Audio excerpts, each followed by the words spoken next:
Welcome to the Behind the Bits podcast. Your host, Scott Curtis, wants to learn everything he can about stand-up comedy and take you along for the ride. Scott and his guests talk serious about comedy in every episode.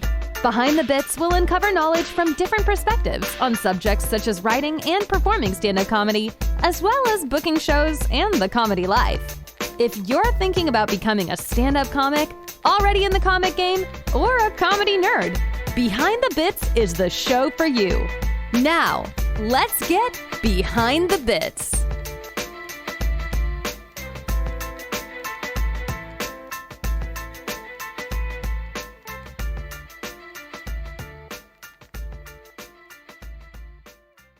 Hey, BTB buddies, I've got Ginny Hogan on the show today. Ginny is a New York City-based writer and stand-up comic. She's a contributor for The New Yorker, The Atlantic, The Cut, The New York Times, Cosmopolitan, The Observer, McSweeney's, and Vulture. That is a mouthful. She's also written some sketches for Comedy Central. Forbes profiled her as a rising star, and she was on Pace lists of top humorists. Her latest book, I'm More Dateable Than a Plate of Refried Beans, is available on Amazon. We talked about her stand-up, how she started getting her writing published, and Twitter. It's Ginny Hogan. It's a good one. Do you think that there's misconceptions about the audiences in the South? Well, I think I was doing an hour-long set that I kind of have prepared, and there's not really that much I can adjust to based on the audience. So I was ready to just do my set kind of regardless of what the audiences were like, and I was a little bit nervous, but I was largely in very urban areas, and my set's not like extremely political. I make a few, I take a few jabs at Trump, which feels very kind of like vanilla, at least in New York City. So that went fine everywhere except when I was in South Carolina. I thought I was doing a show in Charleston. I was actually doing a show in this rural town, like an hour and a half from Charleston. Okay. So that was a little bit harder. Yeah. The guy ahead of me was making references to how he had never worn a mask and that kind of thing. So that audience was a little bit more maybe what my stereotype of the South was, but then everywhere else the audiences felt similar to what I would get on the East Coast. Yeah, I think I agree with that. I think the metro areas are they're not even necessarily liberal, but they at least listen and they don't take themselves so seriously. It's when you get into the more rural areas that you get the folks that are hardcore. Are you in a city? Yeah, Huntsville actually is the biggest city in Alabama now. We passed up Birmingham last year. Yeah. Do you like living there? I do. We moved down because my son got a job for NASA about 7 years ago, and we just kept visiting and saying, why don't we live here? And then after COVID was done, we were kind of fed up with Indiana and said, okay, well, let's just do it. So we did it. Mm-hmm. Yeah, that's awesome. Yeah, I mean it's kind of a big little city. There's I wouldn't consider anything in Alabama to be big, but it's blue, so that's cool. Mostly because everybody's transplants, so that's everybody they've got an FBI installation here now that's really big. All the defense contractors and stuff like that, everybody comes in from the coast mostly to take those jobs because of the cost of living so low here. Yeah, totally. Yeah. I wanted to ask, did you start writing or did you start stand-up first? I started stand-up first. Okay. I am more of a writer now, but I started in San Francisco, and in San Francisco there's not really any kind of I just didn't know anyone who was even really big on social media. So really the only thing that I knew was stand-up. So I started stand-up and I did stand-up exclusively for about a year before I started writing for various websites. Okay. Now did the stand-up just open up your creative brain? Because I know you were an engineer before, and did that just open the door for you to start writing the satire and the great articles that you do? Yeah, totally. Stand up was like my first time doing anything like creative like that. I guess I did like speech and debate in high school, which was like public speaking, but it definitely kind of got me like thinking about jokes like a million times a day. So I would say in that sense, like stand up really like opened things up. And then writing is like a little bit better suited, I think, for my personality, just because I'm like a little bit introverted and I'm like an early bird and that kind of thing. So like I still do stand up. I love stand up, but I writing like feels like kind of like a more natural fit. Yeah, and I really like them both. But you know, when I get into your articles, the one you wrote about when you were in debate was great. I don't remember the title of that one. It's about the senator, isn't it? Yeah, it's about Josh Hawley, and Yeah. that one's not funny. It's like very dark. I'm trying to write like darker things, right? And contrast that with like non mega Republicans that you did for the New Yorker, which is, you know, it's funny and snarky and it's really just kind of a funny, silly article, and the one about debate and Josh was a lot more. There was a lot more meat on that one. Yeah, it's very dark. Yeah. So first off, I have to say you're brave because I cyberstalk everybody I have on the show. You're very brave to have your first stand-up set still on your YouTube. Is it still on my YouTube? Oh, Yeah. I should take it off. I feel like I hid most of my YouTube like a little while ago. Yeah. That one's still there. Okay, that's good to know. I'm gonna hide it. Okay. Well, I'll tell you, it's not the worst. It's not the worst first 5 minutes I've seen. So you had a couple good ones in there. Yeah, I was really excited about like stand up right in the beginning, and I sent my first set to like everyone. Like I put it online and like put it on my Facebook. Like I was not at all ashamed, and now I'm like, this is so embarrassing. I can't believe it's up there. Yeah. What drew you to stand up? I had like kind of a lull at work, and I thought that maybe it made sense to just like sorry, is there like a lag with the internet? Okay. No, I had a lull. I had a lull at work, and I just kind of wanted to do something different. I worked in tech, and I felt like everyone I knew worked in tech, and stand-up was my first time like meeting like a kind of a new side of San Francisco. And I took a class, but I didn't really expect to like go further than the class. Like I was sort of like one of those yuppies who just like takes classes in like random things I find interesting. And then I just like fell in love with stand-up, and it became like I just had to I had to do it like constantly, basically. Yeah. And San Francisco's got a really good scene. It really does. Yeah. Did you, so you start doing the mics in San Francisco.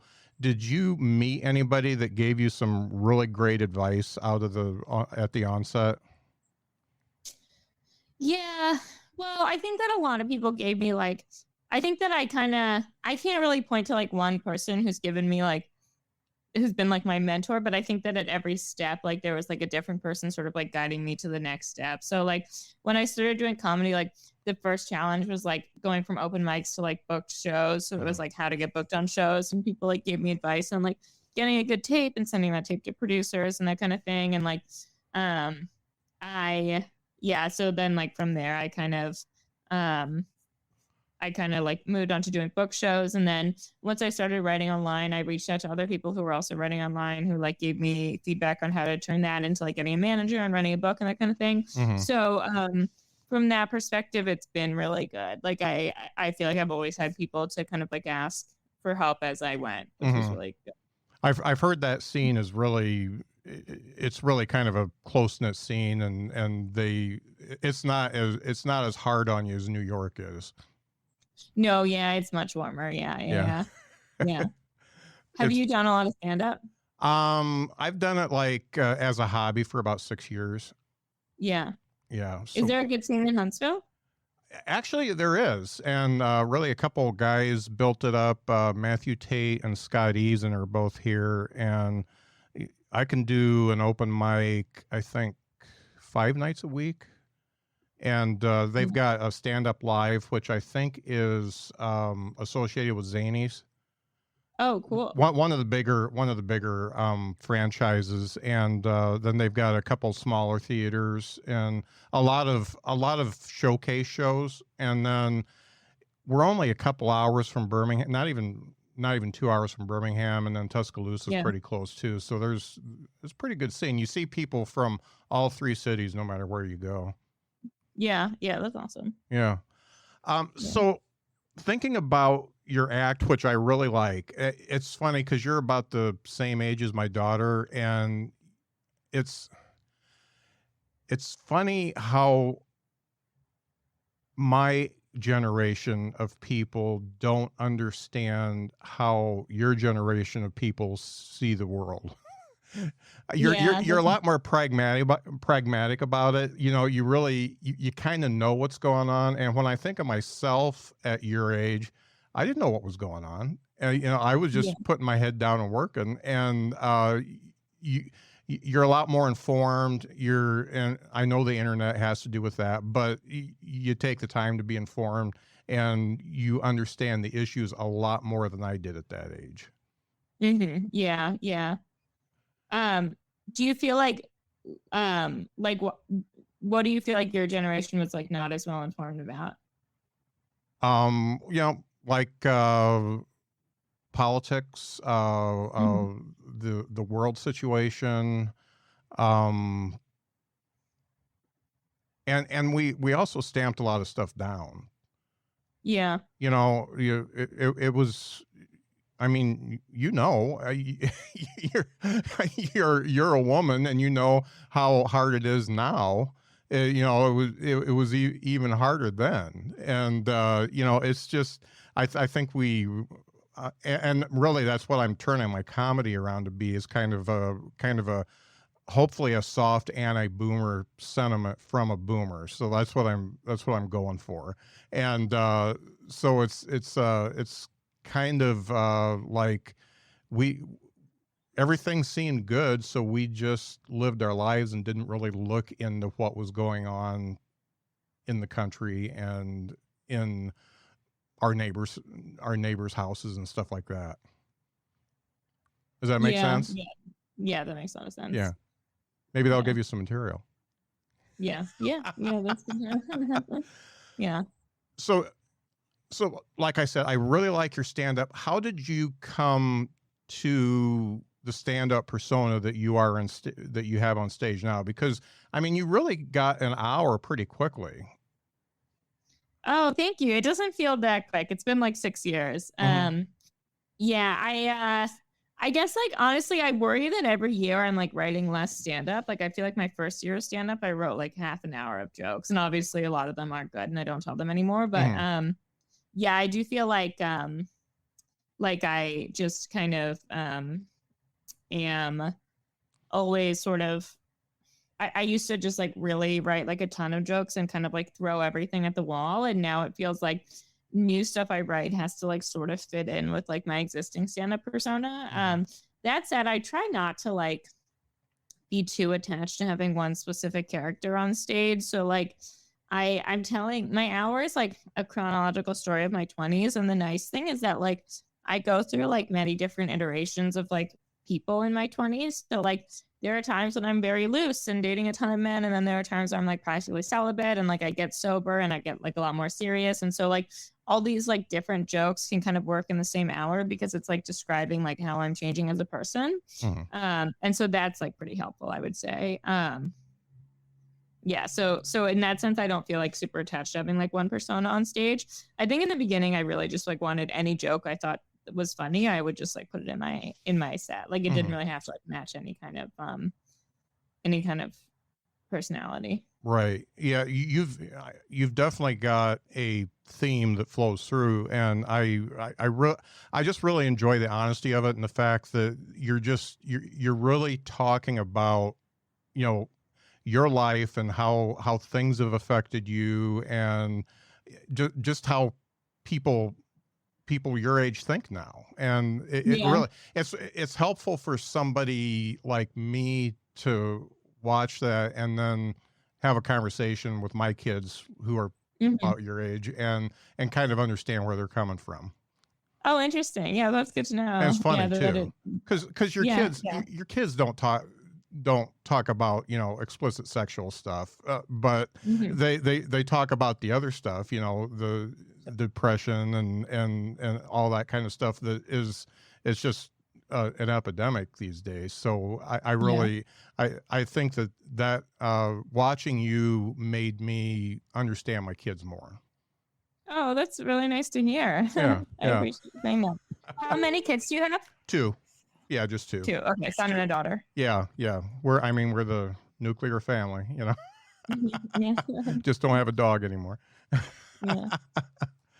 So you're doing the comedy and you start doing the writing. How did you sell yourself to these publications so that you could start getting published?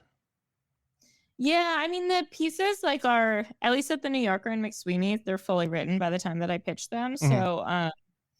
So it's just a matter of I didn't feel like I had to like give them any personal details about myself. They were just evaluating the piece. Mhm. For other publications that I'm like trying to that I had to that kind of was like a little bit slower to break into, I had to like write out a pitch and then pass along other writing samples.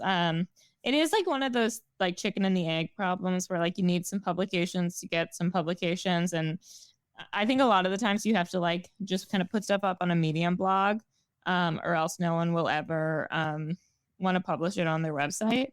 But yeah, honestly, like I didn't really have a plan when I started doing that. And I think that that's like for the best, because if I had known how hard it would be to like break in all these different publications, I like maybe never would have tried. But like, fortunately, I did things just like generally like pretty slowly and like one at a time. And along the way, I never was like, oh, this year I need to like, you know, get this year I need to get published by like this publication, this publication, and this publication. It was always just like as I had a new idea, I would like look through my Twitter contacts to figure out who I could send it to, and kind of like slowly like chipped away at it. Cool. And what magazine or website were you first published in? The New Yorker. Oh, wow. That's great. Yeah. So that was but the New Yorker actually weirdly had open submissions, which I feel like no one would expect, but they really did, which is crazy. Like anyone could submit to it. Man, who was reading all those? Yeah. Yeah, exactly. It took them like 10 months to get back to me, but now they get back like a little bit more in like a more timely way, which is good. Yeah, that's great. Now I'm a guy who suffers from depression, and I listened to your episode on depression mode, and it's first off, that guy, I think his name's Joe, great interviewer, and he does a really good job, and he's very prepared. I'll never be like that. You're very prepared. Yeah, I like the talk to be more spontaneous, but I just thought it was really good that I like that podcast. I'm going to listen to more because he comes at it at more of a matter of fact type way, because people who suffer from depression, they don't need to know about all the sadness and stuff like that because they already have it. So it's just how you get around it and the different stages and stuff like that. So I thought that was a really good hour of talk there, and I related to some of it. So I thought it was really good.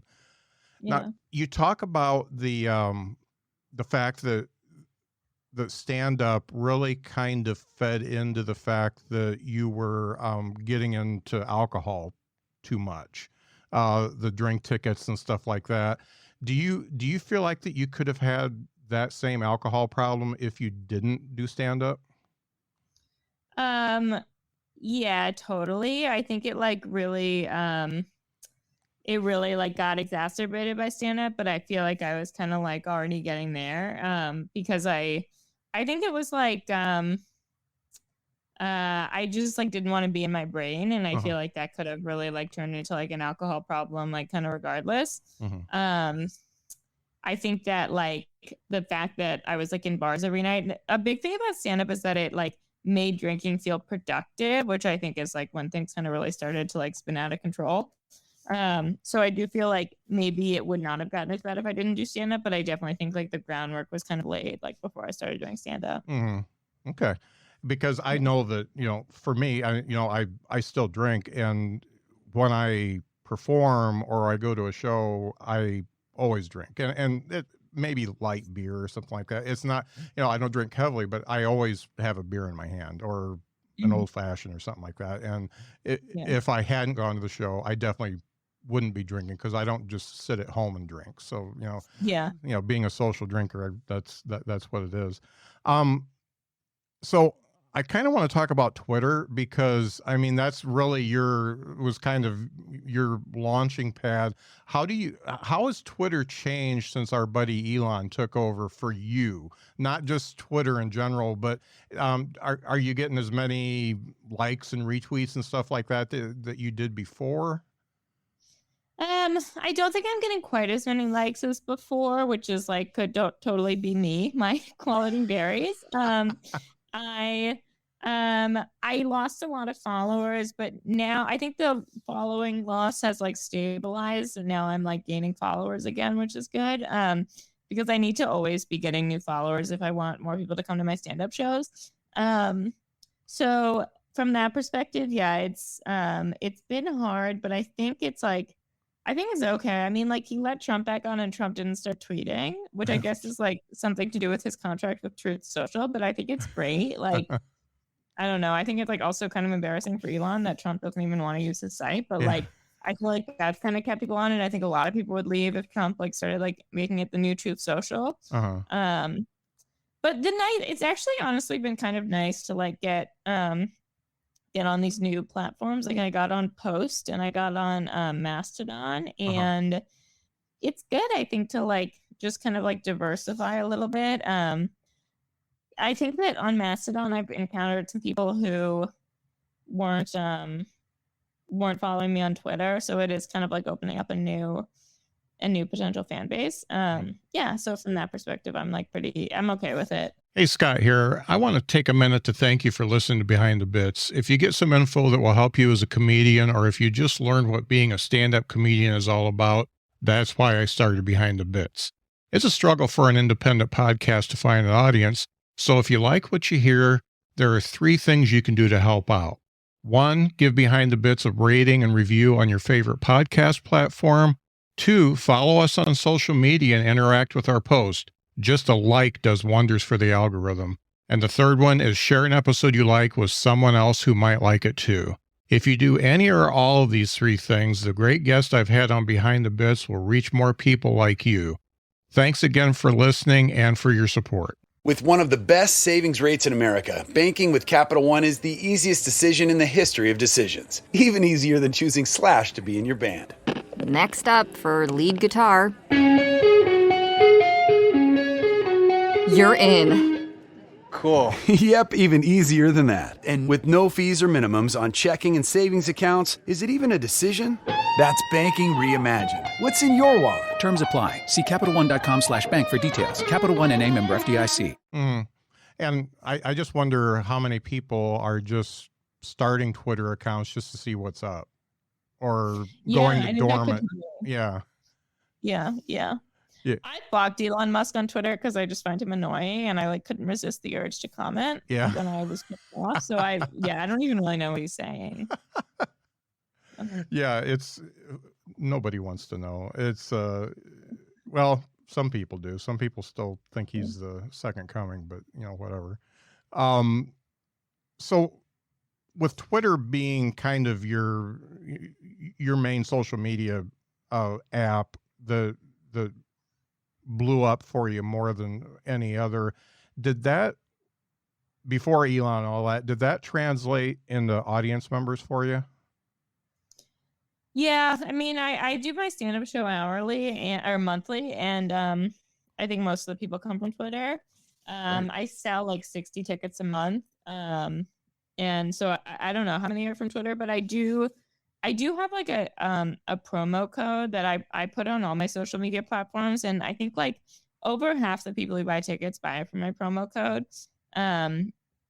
So yeah, it definitely does translate into ticket sales. Mm-hmm. Great. I've talked to so many people that create content, and it's really kind of a mixed bag on if the content actually, converts to somebody in a chair, Yeah. and I think that people get more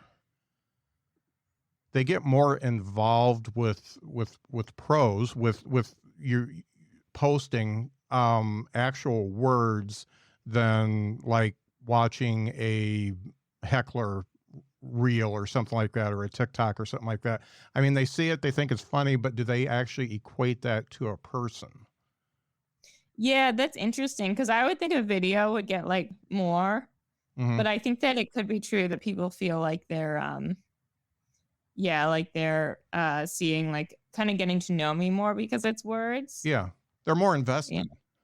Yeah, I think that could definitely be true. Yeah. I'm going off the rails here, but I'm thinking about all this stuff, and I thought about it a lot today, and I'm just wondering, I don't do a lot of social media myself. I just do it for the podcast, and really Instagram's my platform there, and I'm on Twitter. I post maybe once a month, but I found all these Substacks through Twitter. Yours, I probably subscribe to like 20 of them, and it's comedians and writers and people like that, and I get so much from that sometimes I think that just because of that, Twitter was worth it for me. Yeah, no, it definitely like kind of leads you to find people who you can then find on other platforms. So you're a big fan of like the newsletters? Yeah. That's how I found you, and the funny thing is I was reading the newsletters, and I didn't equate you to being a stand-up until you started posting shows, and yeah, I thought of you as more of a writer, just more of an essayist, and then I'm like, oh yeah, she's a comedian, so that's when I reached out. Yeah, it's interesting what like people from different platforms think that I do, because like people on Twitter think of me as like a comic, but I guess like people who read me in the New Yorker think of me as like a satire writer, and like I don't really think of myself as like one thing or the other, but it's like, or I guess I think of everything as kind of all the same, and that I'm like a writer, I guess. But people will be like, oh wow, that's so interesting that you like also do stand-up, whereas stand-up like feels very relevant to what I'm doing as like a comedian. So it's kind of, or like what I'm doing as a writer. So it kind of does feel like it's a little bit, it's interesting to me when people are like very surprised to learn to like find that I'm like involved in one thing over another. Yeah. It's two totally different things, although they overlap sometimes too. And I like that. You get around the country pretty well. Who are you seeing as comedians that are really good out there now that are kind of unsung? Have you run into any of them that just really you really liked, but they're not quite getting the heat that they should have? Well, I think I don't really know a lot of comedians outside of New York and LA, except San Francisco, where I used to live. My friend Jeff Dean in San Francisco. So I think that you're kind of referring to comedians who aren't in like one of the big cities yet. Yeah. My friend Jeff Dean in San Francisco is really great. My friend James Mora in San Francisco is really funny.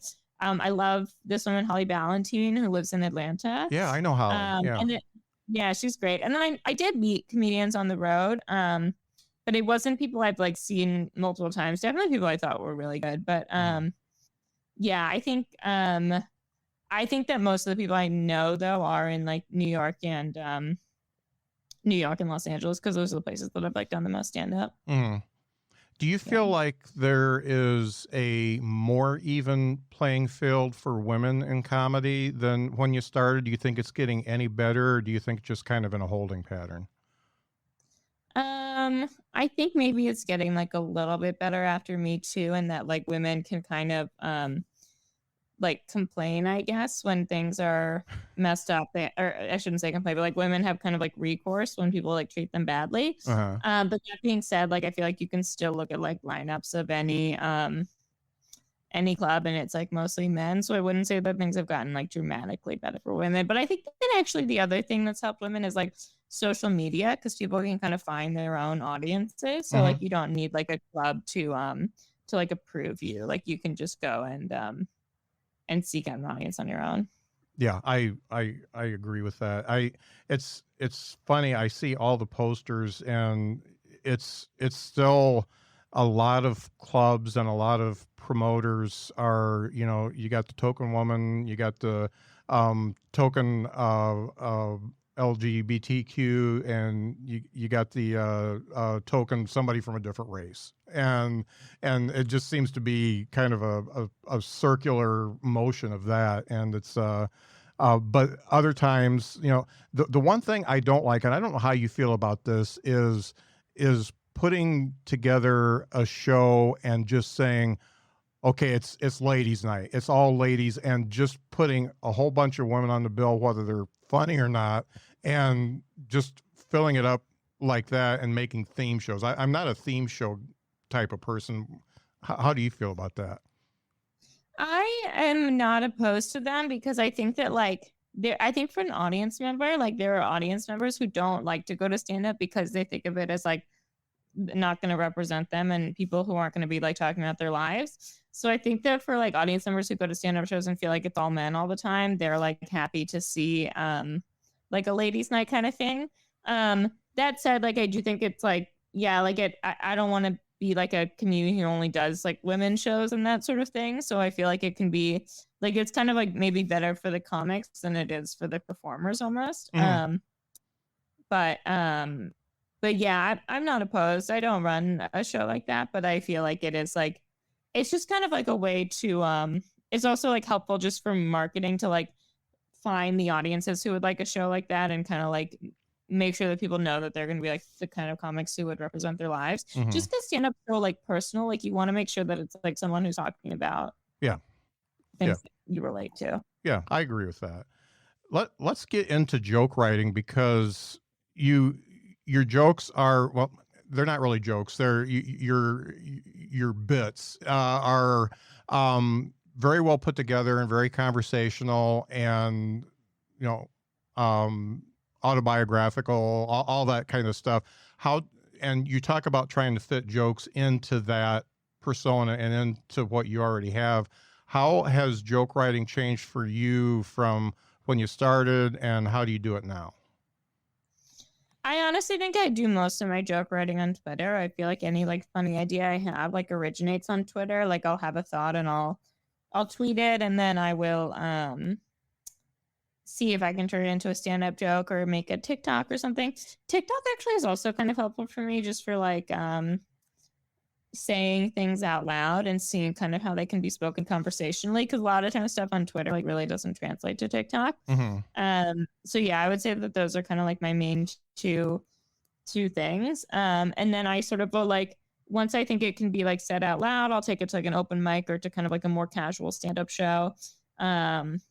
And then after that, if it works, I'll kind of like keep iterating it on it. I'll try it with different wording, just to kind of keep exploring it, to keep sort of figuring out. Because sometimes like you have to find like something can be like a funny idea, and the challenge is to just like find the right format for the joke. Like some things were meant to be like satire pieces, like some things were meant to be like stand-up bits. Like it's just kind of a matter of figuring out. Like some things were only ever meant to exist on Twitter, so just sort of like playing around with different ways of like different places of putting a joke before kind of like deciding on where it should go. I had a thought and I think I lost it. That's all right. It'll come back. So this is a part in the show. I don't know if you got this because because I had to reschedule you, but there's something I'm doing called Is This Anything? And it's really caught on with the people who listen. I've gotten more positive feedback about that than I've gotten since I started the podcast. So it's actually my new favorite part. So basically what it is, you bring a premise, a bit, a joke, whatever you've got, and we bounce it off each other and see if it's anything, or give each other tags. Do you got it? Do you have anything lined up? Sure. Yeah. Okay. And really, you can choose. You can choose if you go first or me too. So Why don't you go first? okay. I'm pretty proud of this one because I was channeling you when I wrote it. And it was right after I read the article, the list of non-MAGA Republicans. So nice. this is dedicated to that article. Boomers and Gen Xers, please stop asking your kids when they're going to give you grandbabies. Besides the fact that some people just don't want kids, have you seen the world today? There's a good chance that your precious grandbaby may turn out to be the real-life Sarah O'Connor, saving the world from Elon Musk, Joel Osteen, and the disembodied head of Donald Trump mounted on a 20-foot-tall robot with gun arms. Do you want it to be like a satire piece, like a full-length kind of New Yorker thing, or you want like a stand-up bit? It's more, so I'm writing it as a stand-up bit. So it kind of weaves into everything that boomers have a problem with, like self-checkouts and stuff like that. And just, it's kind of a gentle rail again, maybe not that gentle rail against boomers. And, you know, I've thought about writing pieces and stuff like that, but I've never taken the time to actually do it. I think it's really funny. I think maybe from like the opening sentence, it felt like more of an essay than a stand-up bit. Can you say it one more time? Yeah. And I'm reading it because I've never said it out loud. So. Okay, maybe that's that. Yeah. I think it's very funny, yeah. And that's probably why it sounds like a written piece. Boomers and Gen Xers, please stop asking your kids when they're going to give you grandbabies. Besides the fact that some people just don't want kids, have you seen the world today?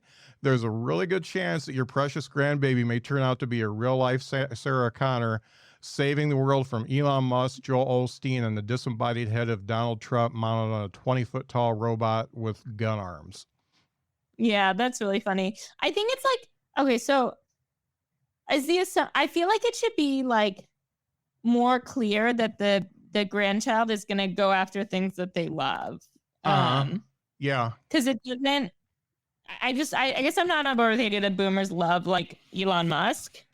So like there's a real good chance like your grandchild is gonna grow up to like be the one to the idea of like all the things that like boomers hate, self-checkout, like your grandchild might grow up and invent a better version of self-checkout. Yeah. Or, like things that are like specifically like what do boomers like really hate. Your grandchild is going to grow up and like tell you that what's like a television show that, I don't know, what are things? I don't know, like Everybody Loves Raymond. That's yeah, your grandchild can grow up, watch Everybody Loves Raymond and not laugh once. Yeah.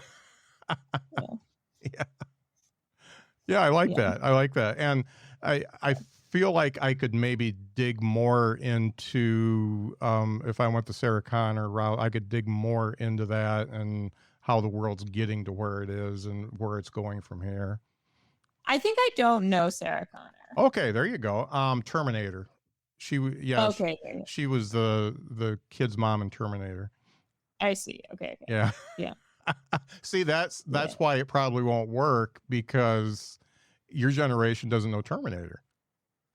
Okay, yeah, there you go. That's I gotta find something else. Yeah, like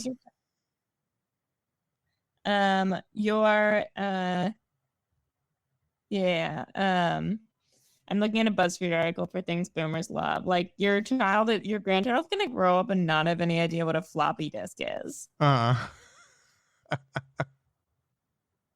Well, and know what life was like without cable TV and texting and smartphones and all that kind of stuff. Like before you pressure your kids to have their own kids, just keep in mind that in 10 years there might be a child in front of you asking you what cable is. Yeah.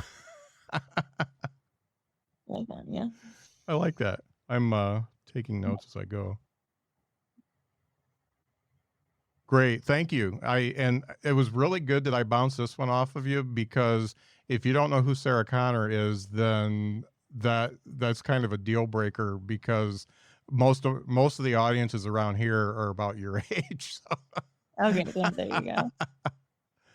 Yeah, I may try it that way at a mic one time and see how many of my peers actually know who she is. Honestly, I think I'm like more out of the loop. Like I don't follow pop culture very well, so she could be like someone everyone knows. And I'm the same. I'm an outlier as far as that's concerned because I'm not like in the Marvel movies or anything like that. And but Terminator is one thing I know. But you know, what was that, like 30 years ago when the first one came out? Yeah. All right, cool. What you got for me?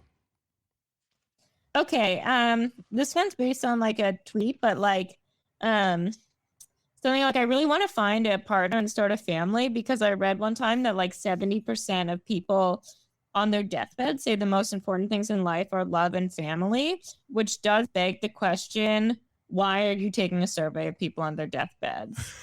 I like That's like kind of a one-liner, so I don't know where I would go from there, but yeah, that's what I'm working on. Yeah, well, you could really dig into what the whole love and family thing is, and if you want to, you know, what does family mean these days? You know, and what did it mean then? Yeah. Or maybe they had to say family because their family were the only people there. Yeah. They were reading the room. Yeah, that's right. Yeah, that makes sense. That's good. Yeah, I think you could definitely work with that. Okay. And then I have one where I want to say, like, I would never describe myself as sexually active. There's something active about what I do when I'm having sex. Mm-hmm. I prefer the term sexually present. In fact, I spend most of the session being jealous of how many calories the guy is burning. That's good. Yeah. That's very good. Okay. Yeah, exactly. It kind of works sometimes, but it doesn't really like pop. So I feel like I either need to like come up with another tag or scrap it. Now, I've got one last question. You're kind of an outlier and you don't get into pop culture so much. Are there any of the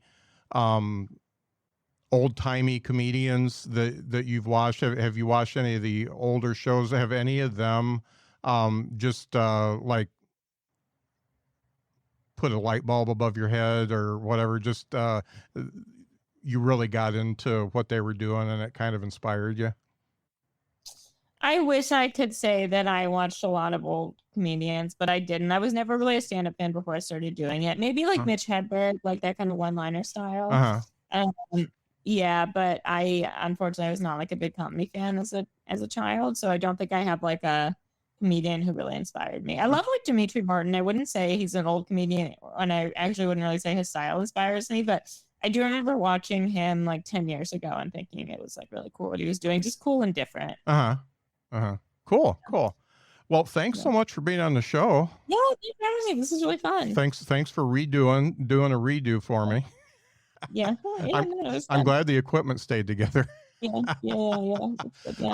Where can folks find you on all the socials, and maybe say a little bit about the book that came out too? Sure. Yeah, I'm Ginny Hogan _ on Twitter and Instagram, and then I'm Ginny Hogan on TikTok. The book is a humor book. It's like New Yorker style satire pieces about dating. It's like a fun, quick read. It follows the structure of a modern relationship, and kind of points out like the absurdity of modern dating. It's called I'm More Dateable Than a Plate of Refried Beans. I link to it on all my social media. So yeah, if you are interested, give it a read. Yeah, it sounds really good. Maybe I'll buy it and send it to my daughter. Yeah, nice. Yeah, I really appreciate that. I hope she likes it. Yeah. Well, thanks so much for being on the show. This was great. Yeah, this is really fun. Welcome to BreezeLine, where you'll say, "Ta-ta, T-Mobile. Our home internet is just plain better, more reliable and faster because we put internet first. If there's network congestion, we won't slow your internet down like T-Mobile does to help their cell customers." And right now, you can try out a true internet experience with BreezeLine's reliable and fast fiber-powered home internet. Find your perfect speed with prices starting at $19.99 a month for 24 months. Terms and conditions apply. Go to breezeline.com to learn more. The Venture X card from Capital One gives you premium travel benefits, perfect for seeing Taylor Swift the Eras Tour. Presented by Capital One. Ooh, I do love her. Earn 5 times miles on flights and 10 times miles on hotels through Capital One Travel. Enjoy your stay in Suite 13. Whoa, 13? That's Taylor's lucky number. The Venture X card from Capital One. What's in your wallet? Terms apply. See CapitalOne.com for details.